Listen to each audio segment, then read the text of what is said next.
మన దేశంలో గవర్నమెంట్ టీచర్లు వాళ్ళ పిల్లల్ని సర్కారు బడుల్లో చదివిస్తారా? ఎమ్మెల్యేలు, మంత్రులు, ఐఏఎస్, ఐపీఎస్ ఆఫీసర్ల పిల్లలు విదేశాల్లోనే ఎందుకు చదువుతారు? ఎందుకంటే మన బడుల్లో మినిమం వసతులు ఉండవు. ఇది జగమెరిగిన సత్యం.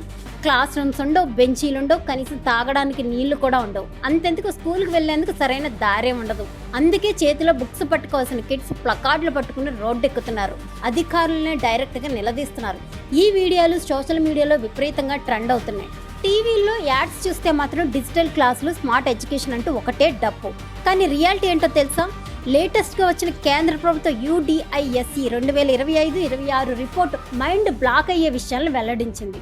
ఒక్క ఏడాదిలోనే దేశవ్యాప్తంగా 9,866 గవర్నమెంట్ ఎలిమెంటరీ స్కూల్స్ మూతపడ్డాయి. 2024-25లో 8.89 లక్షల బడులుంటే ఇప్పుడు అవి 8.79 లక్షలకు పడిపోయాయి. ఇక మన తెలుగు స్టేట్స్ అయితే ఈ లిస్టులో టాపర్స్గా నిలిచాయి. బడులు మూసేయడంలో తెలంగాణ, ఏపీ పోటీ పడుతున్నాయి. తెలంగాణలో ఏకంగా 1961 బడులు, ఏపీలో 1446 బడులు కేవలం ఒక్క ఏడాదిలో క్లోజ్ అయిపోయాయి. దానికి వాళ్ళు పెట్టిన ముద్దు పేరు రేషనలైజేషన్. ఇంకో క్రేజీ ఫ్యాక్ట్ ఏంటంటే తెలంగాణలో 16% ప్రైమరీ స్కూల్స్ కేవలం ఒకే ఒక్క క్లాస్ రూమ్తో నడుస్తున్నాయి.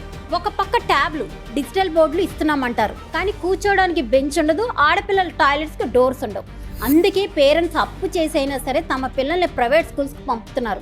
ఏపీలో గవర్నమెంట్ బడుల్లో 36.4 లక్షల మంది ఉంటే ప్రైవేట్ స్కూల్స్లో ఏకంగా 47 లక్షల మంది స్టూడెంట్స్ ఉన్నారు. గవర్నమెంట్ స్కూల్స్ డౌన్ అవుతుంటే ప్రైవేట్ స్కూల్స్ మాత్రం పుట్టుకొస్తున్నాయి.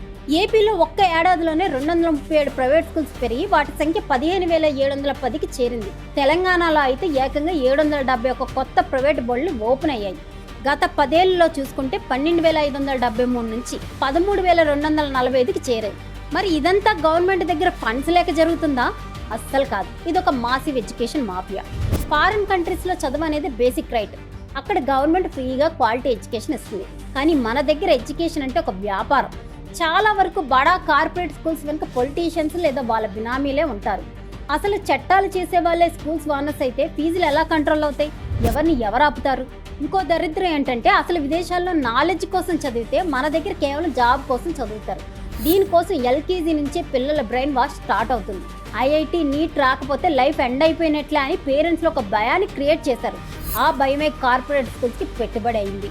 లాస్ట్కి ఒక డార్క్ ట్రూత్ ఏంటంటే ఎడ్యుకేషన్ బిజినెస్గా మారిపోవడమే కాదు, అసలు పేదలకు క్వాలిటీ ఎడ్యుకేషన్ అందకపోవడం వరకు వేరే స్కెచ్ కూడా ఉందనే విమర్శలు ఉన్నాయి. ఎందుకంటే ఎడ్యుకేషన్ వస్తే జనం ఆలోచిస్తారు, ఆలోచిస్తే కోచింగ్ చేస్తారు. ఆ కోచింగ్ చేసే పరిస్థితి రాకూడదని కావాలనే ఎడ్యుకేషన్ సిస్టమ్ని నీరుగార్చుతున్నారనే ఆరోపణలు ఉన్నాయి. దీనికి తగ్గట్టుగా పేద మధ్యతరగతి పిల్లలకు విద్య ఎప్పుడూ అందని ద్రాక్ష అయ్యింది. అందినది అరకొరగా ఉంటుంది. చదువు లాభాపేక్ష లేని సేవగా మారనంత వరకు, ప్రాక్టికల్ ఎడ్యుకేషన్ ఫ్రీగా అందనంత వరకు మన దేశంలో కార్పొరేట్ విద్యా సంస్థలతో డామినేషన్ అవుతుంది.